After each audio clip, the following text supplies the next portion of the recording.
আমরা বাঙালি আলু পোস্ত দেখলেই জিভে জল আসে। আর এই আলু পোস্ত বানানো খুবই সহজ। তার জন্য কড়াই একটু সরষের তেল দিয়ে একটু কালো জিরে ফোড়ন দিয়ে তার উপরে চৌকো চৌকো করে কেটে রাখা আলুগুলোকে দিয়ে ভালো করে নাড়াচাড়া করে একটু ভেজে নিতে হবে। আর ভাজা হয়ে এলেই অল্প অল্প ওতে নুন আর অল্প করে হলুদ দিতে হবে। আর যদি হলুদটা আপনারা স্কিপও করতে পারেন, দিয়ে একটু ভালো করে নাড়াচাড়া করে যখন দেখবেন খুব সুন্দর করে ভাজা হয়ে এসেছে, তখন তার উপরে পোস্ত বাটাটা দিয়ে দিতে হবে। পোস্ত বাটাটা দিয়ে অল্প পরিমাণে একটু জল দিয়ে ভালো করে নাড়াচাড়া করে আলুর সাথে মিশিয়ে নিতে হবে। তারপরে পরিমাণ মতো একটু গরম জলটা আমি একটু গরম করে নিয়েছি যাতে স্বাদটা একটু ভালো আসে। একটু লঙ্কা দিয়ে ভালো করে ফুটিয়ে সেদ্ধ করে নিলেই আলু পোস্ত রেডি।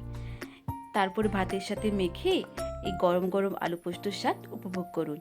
আজ এই পর্যন্তই, দেখা হচ্ছে পরের ভিডিওতে। Tata, by.